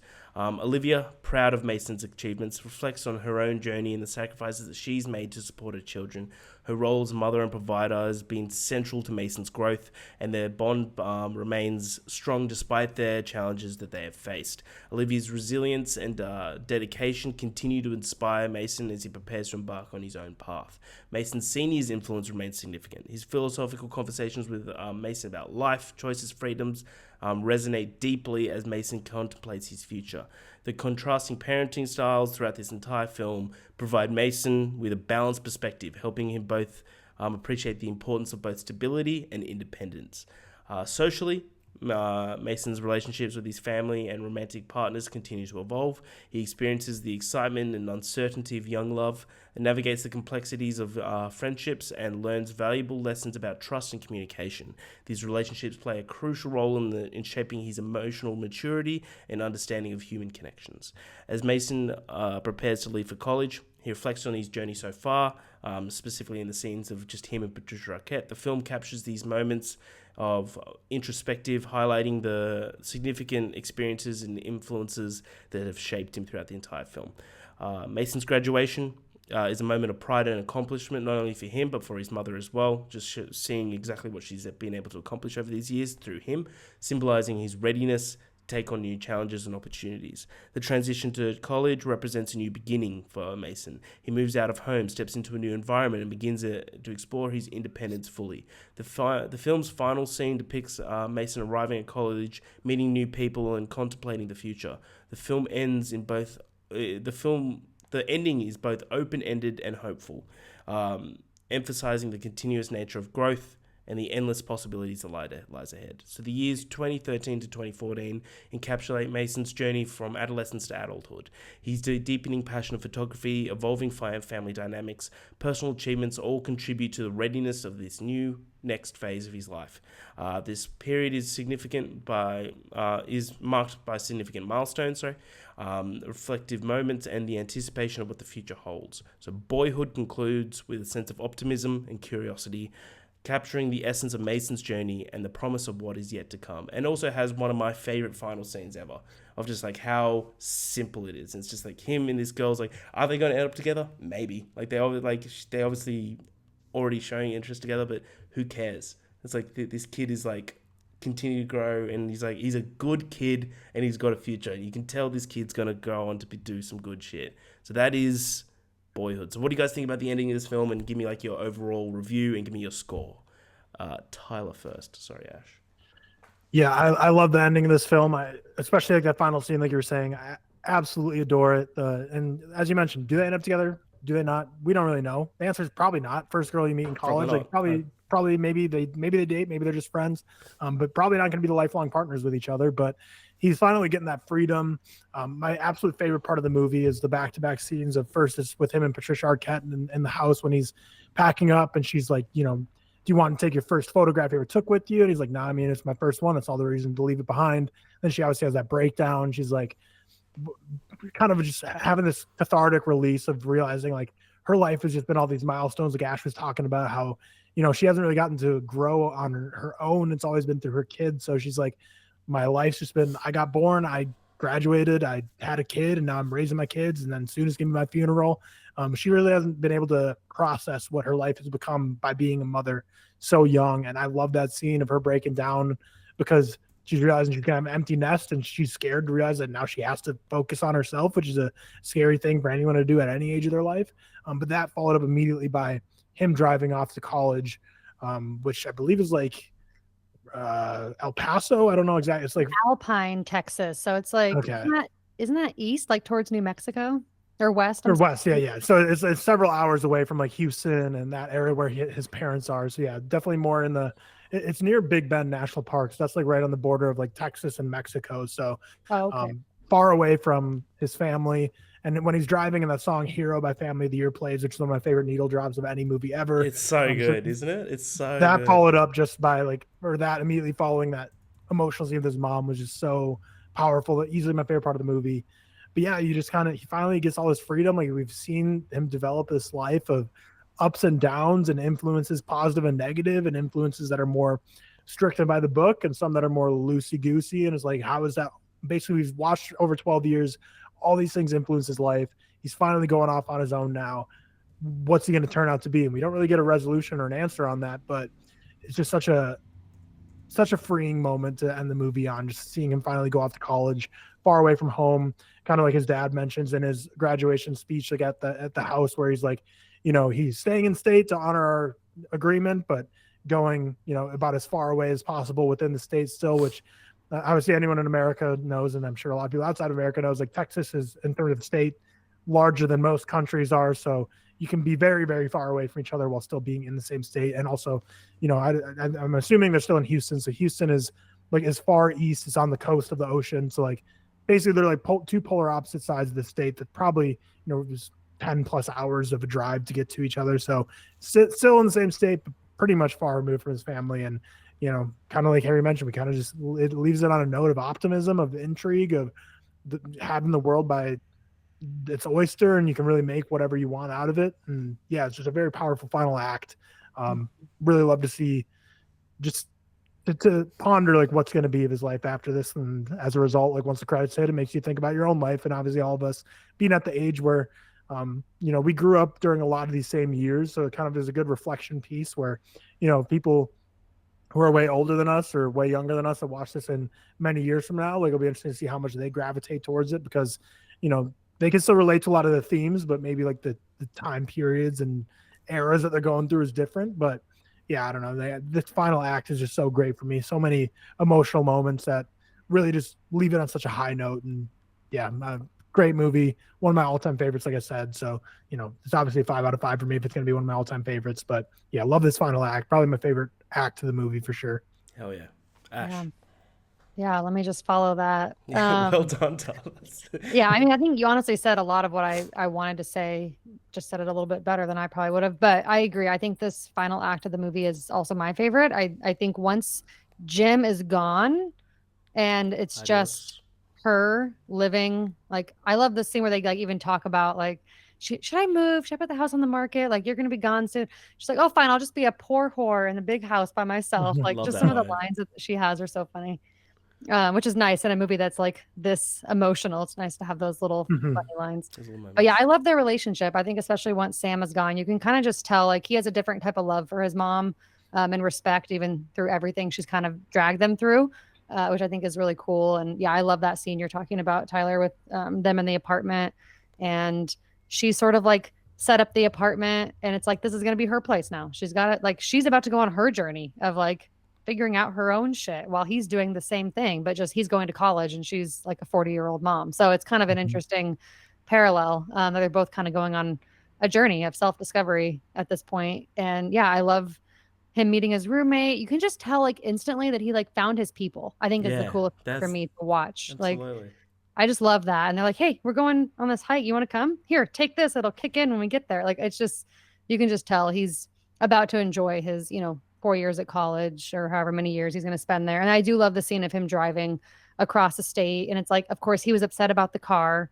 And then his dad's like, well, you'll get your own like shitty car that you'll have to pay for. And then we see him with his little truck that he got. And, it's obviously kind of a beat up truck, but he drives it. And I don't know, it's just really cool things that I feel like all of us went through, and just getting to watch it happen over a time. Like you just said, Tyler, I mean, I was a little bit older than where Mason was. So I was like graduating college in 2015 versus, he's starting in like that 2014 timeframe, but still, it's still very relatable. Like you feel like you've lived through so many of these moments. And when you get to college, it's kind of like, oh yeah, you're on your own. Like this is your time to like figure shit out. I don't even think I considered, did they end up together? To me, that scene is more of the optimism and just, okay, he's finally in a place where he is with people that are like-minded. He can be free. He can figure out who he is and figure out what his life is going to look like. And now it's not up to his parents. It's up to him. So that moment to me kind of more represented the future that like an optimism that college kind of has for people, or whatever that like next step once you move out, even if it's not college, but just that kind of step represents something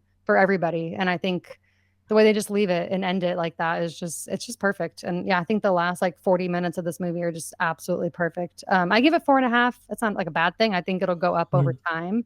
There's just a little bit in the middle where some of the pacing kind of lags for me ever so slightly, but I think it's just such an achievement. And I think nobody could have done it but Linklater, to be honest. And also I think Eller Coltrane is amazing in this movie. I wish he had done more, because I do think he's very talented. Yeah. I was looking at filmography. I wonder like, if kind of like we mentioned at the beginning, like if he fell in love with acting, like did he try to become an actor? And like, because he was in some projects and some small stuff, he's in like The Circle in a supporting role, but nothing came of it. But I don't know if his character is anything like what he was in the movie. I would imagine like maybe he's just not acting, like it's just not something that he's into. But yeah, I don't know. But yeah, I loved him in this. I thought he did great. Yeah. I thought it was bloody fantastic. I agree with everything that's been said. I think this movie is fantastic. I think this movie is a monumental achievement. Such a risk. There's only very few people that can actually pull this off, and I just love how Linklater just fucking loves time, doesn't he? Like look at the Before trilogy. Like it's kind of the same with the Before trilogy, and then like now he's doing the new one with Paul Mescal, aka my twin. He just loves time, and I think that's what it just makes these movies way more realistic than like a normal, like Mhm. that's why like a normal like romance or normal like coming of age normal film. That's why like I liked Hitman. I think it's a lot of fun. I don't think it's anywhere near the best of what he has produced. Just because like you think of Hitman versus this, of like the differences. Hitman's a lot of fun. It's a good rainy day Netflix film. Boyhood's a fucking It achievement. feels like Like a Netflix film. That's the difference. It yeah, doesn't feel like a Linklater film. yeah, and I'm like, this is to me like people that love the film, like all power to you. I'm so glad you do. But this is like in terms of qualities for Linklater, I think there is a massive divide. But like this film is like. I'm the same with you, Tyler. The more I watch it, the more I love it, and it's gonna be the same with you, Ash. I wouldn't be surprised if after you watch this next time it goes up to 5, because it was at 4 for me before I watched this again, and I was like, no, this is one of the greatest films I've ever seen. Where it's like I was just captured by this fucking story about this boy just growing up, and it's like, is there a central, conflict resolution? No, not at all. It's just life, which I love. I think it's awesome. That's normal for Linklater movies, though, I think, which is why Hitman feels so weird to me, is because I do feel like he's so good at capturing a slice of time and also making it feel very authentic and very like real people. Yeah. Sorry, but in Hitman, like I've never met anyone who acts like any person in that movie did. Like it just doesn't feel like real, authentic humans, whereas I feel like these movies do. I just feel like I watched 12 years of people's lives. They didn't even feel like actors at times. And that's what I love about it. It's so relatable. And we haven't even really touched on the coming of age elements. I think it's pretty clear that they're there. It's He literally comes of age. yeah, he's coming of age to 18. But yeah, I just don't think there's anything like this movie. And I think Moonlight does aspects of it, like you mentioned, Tyler, but because it's a different actor, it takes you out of it just ever so slightly. Like you kind of, that it's not real. And it's also going from like kid to teenager to adult, whereas this is literally every year of his life from 6 to 18, which is, you're just never going to find that in any other film ever again, probably. Yeah, I think everyone, immaculate performances. I'm so glad that Patricia got an Oscar for it. I think she's just such a fucking powerhouse of an actress, especially in this film. I think she's awesome. I grew up on the show Medium, where she played like the ghost interpreter. And I was like, whenever I see Patricia Arquette, I'm like, oh, Medium, yes. Like, so She's great. I'm always stoked. She's in so much stuff, like more than I even realized. She's in so much shit. Shout out to True Romance. But yeah, I love this film. I give it a 5 now. I think this movie is spectacular. I think this is on the list for essential watches that I give to people, like even though don't let the length like deter you. He has to go through 12 years of shit. It'd be weird if it's an hour and a half. But I think it's perfectly done. I think it's just such a monumental achievement, such a risk. And I don't think that anyone, not many filmmakers would have the guts or the ability to do it. So well done, Boyhood. So next week, what are we watching next week, Ash? We're watching The Way Back. That's right. Yeah. So continuing on our coming of age month. So with The Way Back. Have you seen The Way Back, Tyler? I have. Yes. It's good fun, eh? Anything with Sam Rockwell is good fun. Shout out to Toni Collette, best actress ever. But until then, we're going to be just diving into our little game of the show to end the show. So we're doing another movie draft for this one, and we're doing it just a little bit more fun, a little bit more laid back. We're just doing movies that represent our childhood. So this could all be very much everyone gets a pick of a different ladder pick of a different list, which will be totally fun. But I've done the random name generator. So it'll be Ash, then Tyler, and then myself. So I do believe the second is always the best, but in terms of this one, it doesn't really matter who goes first and who goes best. But in terms of movies that dictate your childhood, Ash, what's your number one? I feel like this is just going to make us learn a lot about each other. Yeah. What do we define as childhood? I feel like we need to put bounds on like. That's a good point. Yeah, let's say until end of high school. Let's say. Okay, that's different than I would have been thinking. I wasn't thinking that either, because high school, it's like, okay, that's when I first watched like Pulp Fiction. Okay, but I haven't got anything like that on my list. Like maybe end of, I don't know what school you call it. Primary school is like year 0 to 6. It's like when you think back, but before teenager. How about that? Like before teenager. I think go with your gut. Like when you think about your childhood, like what movies you watched constantly. That's how I'm doing it. Yeah. I'm not gonna be like Schindler's List. Yeah. Apocalypse Now. Yeah. I had a wild childhood. Yeah. My mom's dark as hell. A lot of pressure to be first. I think the one movie that definitely like defined my childhood early on that I remember was The Lion King. I feel Oh like yeah. that's like the true first pick for me. Hey, you stole one from me. That's crazy. Mm. Yeah, It well came done. out like, I mean, I think I was like 1 when it came out, so I didn't see it in theaters, but it was on constantly. Hell yeah. Yeah. Nice. No, good one. Tyler. Yeah, I mean, gonna have to put a Harry Potter on here just because it's Yeah. so defining of childhood, and the draft is movies that defined our childhood, right? Yep. So like Harry, so this Harry Potter might be like my least favorite Harry Potter, but like defined my childhood the most, and that would be shit. What is the second one called? The Chamber of Chamber. Secrets. Yep. Because that one was on like I know Harry, you wouldn't know this, but Ash, like cable growing up, like ABC Oh, Family, yeah. like as a channel. That one was always on. Like for some reason that one was just always on Yeah, I 24/7. don't know So what it was about that one, and the first one even didn't play as much as Chamber yeah, of it was Secrets. always the second one for some reason. And I feel like I would always tune in when it was like the end where they're like in the basilisk cave in the bottom. But if Mhm. I had like a life log of every movie I've watched, like Letterboxd since I was like an infant, like I feel like this is up there for like probably like 27 times if I had to have seen this just because it's like on all the time. So it's probably like one of my least favorite Harry Potter movies, but like definitely one that like defined my childhood the most, Chamber of Agreed. Secrets. Yeah, that's a great one. I was definitely gonna pick the first one if I was to get it. Mm. But like, I remember seeing like still ingrained in my memory. Opening night for Philosopher's Stone, or you guys call it Sorcerer's Stone. Yeah. The Mhm. opening night in like PAX Cinema, like that was like 2001 or something. It's like, Christ, I'm old. I don't think Byron Yeah, was tell me about alive. Like Byron was not alive, which is insane to think about. My first pick, I'm gonna go with one of my most rewatched films. It's one of the movies that like it's in my top 10 of all time, top 20 I think of all time. Willy Wonka and the Chocolate Factory, the original Willy Wonka. I love this film. I think this film is fucking amazing, and anyone that thinks that Wonka is as good as it, it's not. Don't be hating on Wonka, Harry. Hey, it's good. It's a good movie. It's no classic. It's Well, Charlie, it's way better than Charlie in the Chocolate Factory oh, for it's sure. way better than Charlie Chocolate. Absolutely, absolutely. But next, I got to include an animated here. I'm going to go on that. This is the film that really introduced me to how movies can break your fucking heart. I'm going to go The Land Before Time. Yeah. I love that movie so much. Little Petrie, Littlefoot, love it. Tyler, second pick. Yeah, so Harry Potter's a good pick. it's funny because I feel like pretty much every movie I draft, like my ratings for them on Letterboxd now are probably like 3 to 3.5. So they're not like movies I like love, but they're movies I just watched all the time as a kid for some reason. But for this one, I feel like I got to throw Star Wars on there. Yeah. This one's higher than a 3.5, 3 or 3.5 for me, I think. But if I had to pick one that defined my childhood, it'd probably be Revenge of the Sith. I'd say close second would be Attack of the Clones, just because like obviously those are coming out like in theaters when I was growing up. Because Phantom Menace was what like 99 or something, so I was like 2 or 3 years old. So, but yeah, Attack of the Clones and Revenge of the Sith. But we'll say Revenge of the Sith for the one I'll officially pick. Hell yeah, nice. Yeah, epic. Oh, I remember those movies. I remember seeing the second one in cinemas, and I'm like, oh man, but it's such a good movie. Those movies are fucking great. I don't give a shit. I love the prequels. I did not grow up on the prequels. Like I didn't even watch them until I was like well into high school, I don't think. No, I definitely did. I was a little nerd. Nice. Okay.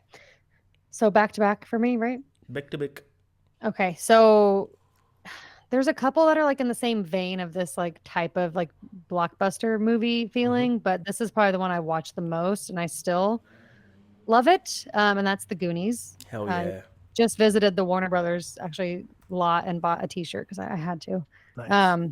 But yeah, it's just so classic, so fun. Just it makes me feel like a kid every time I watch it. My nieces ended up loving it when they were little too. So just one of those nostalgia films. And it's actually obviously, I mean, it's good too. It's not like a low rated one, but it's definitely a favorite for me. And then I have to put a Robin Williams on here because he literally defined my childhood. Don't say I'm it. torn, but if I'm being true to myself, Mrs. Doubtfire. Okay, good. I had it on VHS. I even now have it on my iPad that I don't even use very much. I take it on planes with me. It's like the one movie I have purchased, and so I watch it on every flight. It's just kind of become like a thing I do now, but just so iconic. I just absolutely love that movie. I'm coming, laddie. That's a Chris Columbus one. So is. shout out him for Harry Potter too. Dude, he's done way more than what people think he's done. Yeah, he's crazy. Tyler. Founded America too. Busy guy. Busy. Look at that fucking LinkedIn. It's nuts. Let's see. So now we'll go a little earlier. This is like the movie I watched on VHS like the most as a kid, like all the time. Like was quoting it, singing songs from it when I was like 6 or something. I don't even know. But The Little Rascals. Hell Little yeah. Rascals. Watch that. I probably haven't seen it in like 18 years, honestly. Probably I don't even know. But from age like 5 to 8, I've watched that probably 100 times. So good. That's a great pick. Oh, damn. Nice one. All right, next two. Funnily enough, this came up in the first Trivia 10 we did together, Tyler. I love this. This is one of my favorite trilogies of all time. This trilogy is perfect. I'm going to go the first one. I'm going to go The Mighty Ducks. I knew it. Has to be. Fuck, Ducks Fly Together. I fucking love those movies. The movie's great. I'm going to go now because now I'm worried that Ash is going to take it. I also have to take some Robin Williams in here, and it's probably going to be the other one that you're thinking of, which would have been my number one. So give me fucking Flubber. I love Flubber so much. That's not the one I was thinking. What were you thinking of? I thought both of you were going to go Jumanji. I don't know. Well, I was thinking I have Jumanji. Hook was like literally my childhood. Oh, like, Hook's good. Through and through. Hook. Hook's But good. yeah, Mrs. Doubtfire the most watched. Actually, Flubber's probably my least watched, but I did have that on VHS as well. I still got Flubber on DVD. Yeah, there it is. Oh, I love Flubber. I love Flubber so much. So good. Tyler. Let's see. Movies that define my childhood. What could I go to next? I'll go another Linklaters and talk about Linklater on this one, which again is like probably like my lowest one now. But the DVD of Bad News Bears, I watch that all the time, which is a remake of like a movie from the 80s or something, I think. But and that's a movie that when Hitman came out, we did our Linklater special. Like, and I was looking through filmography. I genuinely had no idea that he did Bad News Bears. It's like an odd movie for him to do. I mean, it makes sense because like you see everybody wants them with baseball and like it feels like a Linklater film in hindsight. But for him to do a remake of that, I was like, man, I just never perceived my whole life, even up until like 2 months ago, that was a Linklater movie. But yeah, Bad News Bears I watched all the time as a kid. Great pick. Oh, what a throwback. Yeah, I remember watching that in like junior school. That's great. Ash, your final two. Right, last two. There's one that I want to, I'm not going to pick, but I'm curious. Tyler, did you watch this movie growing up? Because I don't know if Harry, how much you watched the Disney Channel, but did you watch Brink? Or I watched a lot of Disney Channel growing up. That one's not ringing a bell. Okay, it came out in '98, so it might have been. I mean, I think I watched it when I was like probably like 8 or 9. But it might have been kind of gone. You were watching Disney. What is this movie? What is this? It's literally about like skating, and it had like, it's just so 90s. I don't know how else to explain it. Nice. It's no, not you know, a Disney movie. I'm not going to pick this, but I just want. You're talking about Disney movies. 2001. I watched this one all the time. Motocrossed. Oh yeah. That movie, watch it all the time. Hair short and tries she pretends to be a boy. Yeah, great movie. Oh my god, so many iconic ones. Okay, sorry, that was a sidebar, but never final heard of any of these. Yeah, wow. Okay. Sorry. Oh yeah. Well, you didn't take it, so now I'm going to, Harry. I'm sorry, but it did define my childhood. Cool. School of Rock has to be on the list. No, I thought you'd take it by now. I was trying to give you some time, but I appreciate it. Nah, I was probably going to take it last, but it's okay. I mean, yeah, I know the whole movie from start to finish. It's bad. I'm just glad it's on the board. You know, I'm just glad it's getting some screen time. Gotta get a Linklater on the list. And then the final one, Matilda. I mean, this movie. I probably was so insufferable as a kid how much I watched this movie. Yeah, I wanted to be Matilda. I love that movie so much. That's great. Shout out Danny DeVito directing. Shout out. Tyler, your fifth. My final pick. It's very similar to Bad News Bears, I guess, but I always watched Bench Warmers as a kid. Hell yeah. Again, which is one that pretty much every movie I drafted, I do not rate highly, but they were all like define my childhood. So Little Rascals I might, but again, I haven't seen this since I was like 8. But yeah, Bench Warmers, watch that all the time on DVD. Oh, that's a great pick. I don't know if I'm like a nostalgia like person, but literally all these movies I drafted, like I rate highly and I still watch them. So I don't know what that says about my childhood taste, but maybe I just can't. I can't give up the nostalgia I get when I watch them. No, that's epic. Oh, that's so funny. Oh, I got a couple now that like I'm like, there's some that are so fucking random that like I remember watching time and time again. Like shout out, did you guys ever watch Balls of Fury with Dan Fogler and Christopher Walken? It's like a pink. I know the movie, but I never watched it. The movie's so stupid, but I love it. But okay, I'm between a couple. There's one that I'm kind of surprised you haven't taken. Yeah, I'm gonna really. I thought that you love this movie, maybe not. Maybe I hate it. Uh, I'm going to take what I think is my second favorite film of all time. It's not really a children film, but it's just one that I watched constantly when I was a kid. Whenever I was sick, I'd watch this. It's The Blues Brothers. Oh, yeah, you love that movie. Nice. I was just quoting that movie earlier. I love The Blues Brothers. I want to get a tattoo of The Blues Brothers Oh, sometime. God. I love that. So to reiterate, Ash had The Lion King, The Goonies, Mrs. Doubtfire, School of Rock, Matilda. Tyler had Harry Potter and the Chamber of Secrets, Star Wars, Revenge of the Sith, The Little Rascals, Bad News Bears, Benchwarmers. Myself, Harry, had Willy Wonka and the Chocolate Factory, The Land Before Time, The Mighty Ducks, Flubber, and The Blues Brothers. Well done. Nice. Oh, man, there's some Good good pick. quality childhoods right there. I love Yeah, that. you guys had great childhoods. Nice one. Well, again, this comes us to the end. Again, to reiterate, next week we'll be watching The Way Back and completely breaking that one down and reviewing it. Can't wait. Looking forward to that one. But Tyler, thank you so much for coming on to chat Boyhood. You're an absolute legend. One of the friend of the show, of course. We'll get you on for another episode, man. This was a lot of fun, man. But we'll have all your links in the description. But I'm going to be completely honest. If they already follow us, they already follow you. So, but if there is by chance there's someone that's not, there's Tyler's links in the description. Follow him on everything. He creates incredible stuff across multiple platforms. Got awesome podcast, great YouTube content, dope TikTok content, unreal. So Tyler, thank you so much for coming on, man. Anything else you want to say to the people before? No, thanks for having me. I'm excited to watch your way back episode next week. I really like that movie. It's been a while. I think the only time I've ever seen it was on a plane a couple of years ago, but enjoyed that one. That's what Steve Carell's in that, right? Like, Yeah. Yep. Steve Carell's a piece of shit in that one. Yeah. But I always love me some Steve Carell, so I'm excited to hear your guys' breakdown on it. But yeah, thanks for having me on. It was a lot of fun. Epic. Awesome. I'll use my Australian passport or citizenship that I now have earned and come visit one time. You get a free goon bag on entry. So yeah, Can't wait. Come on through. They're 5 liters. It's good value, to be honest. Good value when you're below 18. That's great. Yeah, thank you for coming on. I always find it weird whenever I finish these podcasts. I'm like, I still don't know how to finish a podcast. But yeah, until next time, follow us and everything. All our links are in the description, etc., and all on the screen. But yeah, thank you for listening. I'm Harry. That's Ash. That's Tyler. This is a Love Death Movies podcast. We'll see you at the movies.